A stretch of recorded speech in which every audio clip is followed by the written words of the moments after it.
ఒక్కసారి కొమ్మూరి గోల్డ్ కి కాల్ చేయండి. తాకట్లో ఉన్న మీ బంగారాన్ని విడిపించి మార్కెట్ ప్రైస్ కి వాళ్ళు కొనుక్కుని మిగతా డబ్బులు మీకు ఇచ్చేస్తారు. హాయ్ హలో నమస్తే, వెల్కమ్ టు మనం టీవీ. నేను మీ చార్మి. మనం టీవీ ఉన్నది మన కోసం. మీరు ఇప్పటి వరకు నేను ఎన్నో క్రైమ్స్ చెప్పాను మనం టీవీలో, కానీ ఇది ఇప్పటి వరకు మీరు వినుండరు. కనీసం మీకు తెలిసిన క్రైమ్స్ అన్నిట్లో కల్లా ఇది ఒక వింత క్రైమ్.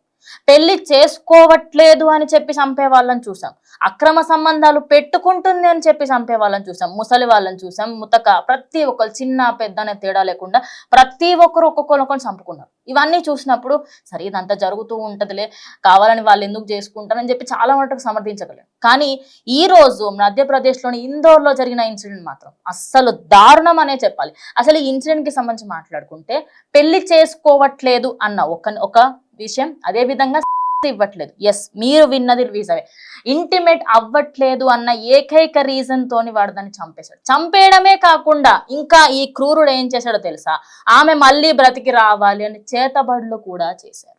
ఎస్, ఇది ఒక నార్మల్ ఏదో ఊర్లో ఉన్న వ్యక్తి చెయ్యలే.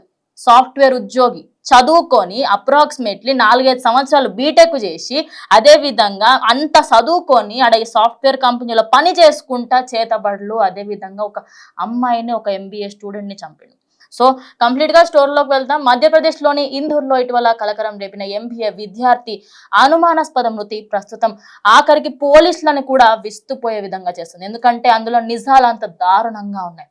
అయితే ఈ వెలుగులోకి వచ్చిన మృతికి సంబంధించి ప్రియురాలి ప్రవర్తనపై అనుమానంతో ప్రియుడు ఆమెను హత్య చేశాడు. ఆ తర్వాత మృతదేహాన్ని గదిలోనే వదిలేసి ఆమె ఆత్మ వెనక్కి రప్పించేందుకు రాత్రంతా పూజలు చేయడంతో అక్కడ ఉన్న వాళ్ళంతా కూడా భయానికి గురయ్యారు. అంటే పోలీసులు కూడా ఈ విషయం తెలుసుకున్న తర్వాత ఏం మనిషివిరా నాయనా అన్న పాయింట్ వచ్చేసినారు. పోలీసుల కథనం ప్రకారం ఇందూర్కి చెందిన సదరు యువతి MBA చదువుతుంది. పీయూష్ అనే యువకుడితో ఆమె కొంతకాలంగా ప్రేమలో ఉంది.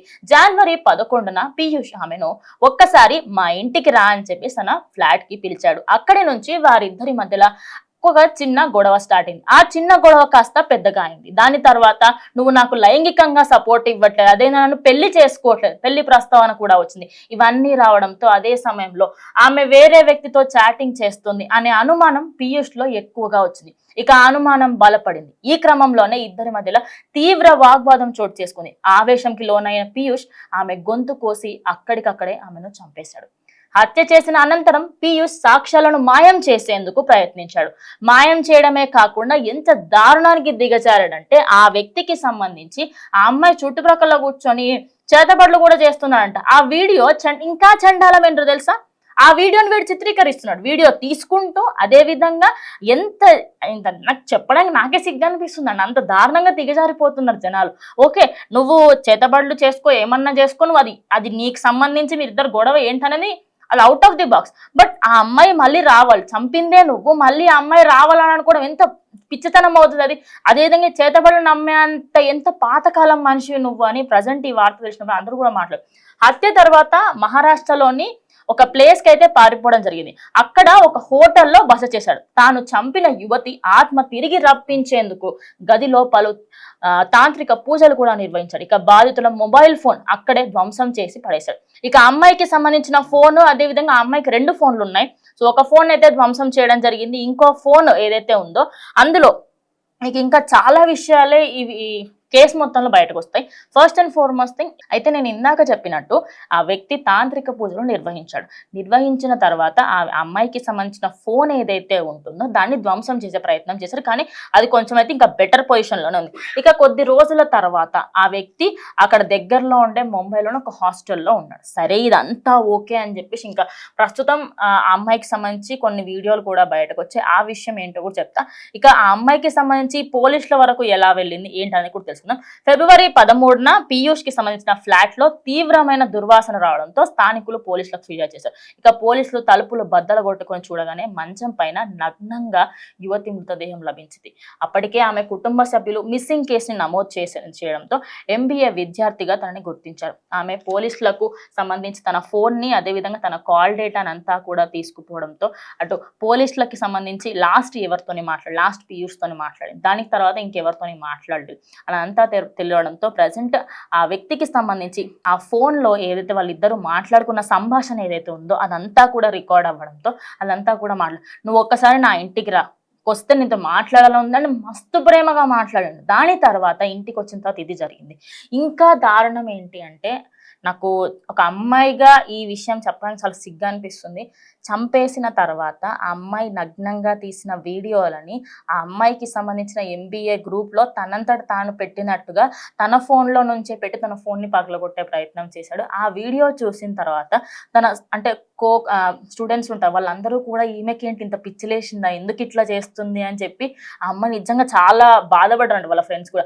తర్వాత ఎప్పుడైతే ఆ నిందితుడు చేశాడు, ఈ పీయూష్ అనే వ్యక్తి చేశాడు అని తెలిసిందో అప్పుడు ఒక్కొక్కరి కళ్ళలో నీళ్ళు ఆగట్లేదు. ఇంకా దారుణం ఏంటంటే వాడి వీడియో ఒకటి బయటకు వచ్చింది, నేను పక్క వేయించే ప్రయత్నం చేశాను. అందులో వాడి యాటిట్యూడ్ ఎలా ఉంటుంది తెలుసా, చూడదోనా క్యా హోగయానా కాదురా, నువ్వు ఒక మనిషిని చంపినావు అనుకుంటున్నావా లేకపోతే చీమని చంపినావు అనుకుంటున్నావా? నాకు ఆ విషయం అర్థం కాలేదు సీరియస్గా. ఒక మనిషిని చంపి చేతబడులు చేసుకుంటూ దొరికిపోయిన తర్వాత క్యా హోగయా చూడదాను అంటే వదిలేయండి, అయిపోయింది కదా ఇన్సిడెంట్, మా ఇద్దరి మధ్య జరిగింది అది ఏదో వదిలేయండి అంట. ఇది ప్రజెంట్ ఇందూరులో జరగడంతో అందరూ కూడా దీని గురించి మాట్లాడుకుంటూ ఉన్నారు. ఈ ఎంబీఏ అమ్మాయికి సంబంధించి న్యాయం జరగాలని కోరుకుండా ఆయనకి జీవిత ఖైదీగా ఇవ్వడం ఇదంతా కాదు, ఖచ్చితంగా ఆయనకు మరణ శిక్ష విధిస్తేనే ఇలాంటి వాళ్ళకి సంబంధించి ఖచ్చితంగా నెక్స్ట్ వాళ్ళందరికీ ఇది ఒక మంచి శిక్షగా అవుతుందని అందరూ కూడా కోరుకుంటారు. సో మీరేమనుకుంటున్నారు? ఖచ్చితంగా ఈయనకి ఎలాంటి శిక్ష పడాలి?